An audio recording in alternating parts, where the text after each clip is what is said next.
history of volleyball began way back when the sport was invented in 1895 by William G. Morgan, an instructor with the YMCA in Holyoke, Massachusetts.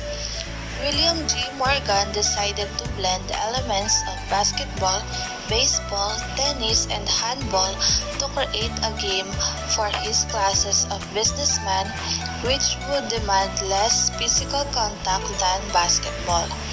He created the game of volleyball, at that time called mintonet.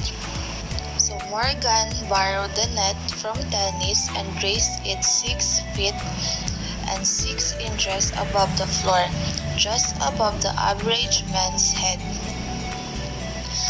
During a demonstration game, someone remarked to Morgan that the players seemed to be volleying the ball back and forth over the net, and perhaps volleyball would be a more descriptive name for the sport.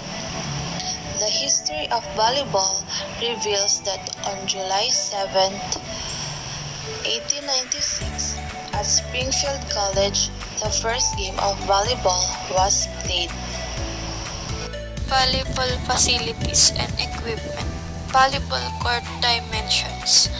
The volleyball court is 60 feet by 30 feet in total. The net in place in the center of the court, making each side of the net 30 feet by 30 feet. Center line. A center line is marked at the center of the court, dividing it equally into 30 feet squares, above which the net is placed. Attack line. An attack line is marked 10 feet of each side of the center line. Service line. A service line, the area from which the server may serve the volleyball, is marked 10 feet inside the right sideline on each back line. The net. The net is placed directly above the center line, 7 feet 4 inches above the ground for women and 8 feet above the ground for men. Poles.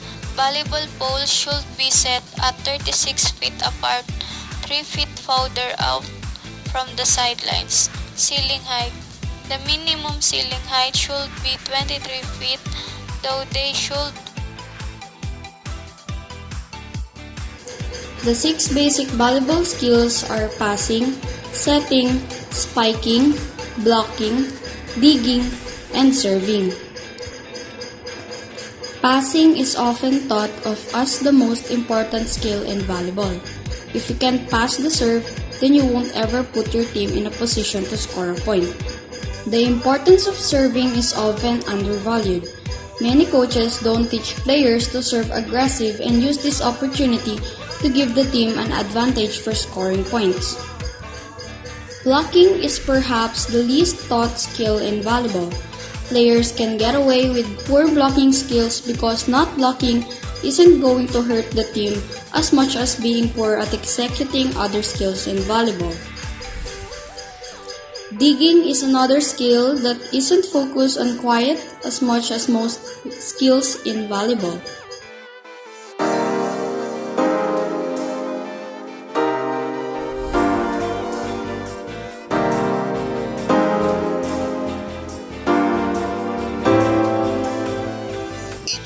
Consists of 6 players in the starting lineup, and the other players can be substituted into the game. The team starting lineup indicates the rotational order of the players and must be maintained throughout the set. If a discrepancy between the players' positions and the official lineup sheet is discovered, the team at fault must revert to the positions according to the lineup sheet. Their opponents will receive a point in the next service. All points scored by the team at fault from the moment of the fault up to the discovery of the discrepancy are cancelled. A player from the serving team will start the game with a serve, and the opposing team must return the ball using no more than 3 contacts.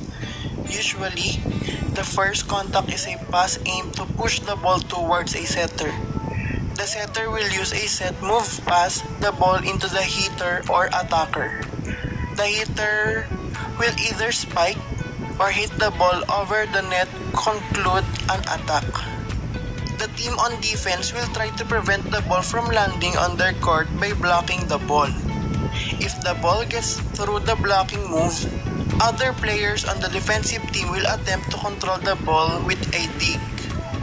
After a successful dig, the defensive team will transition to offense. This back and forth play of the ball is called a rally, and it continues until the ball touches the court within the boundaries on either side or until an error is made. Typical errors made include failure to return the ball within 3 contacts or the ball landing outside the boundaries.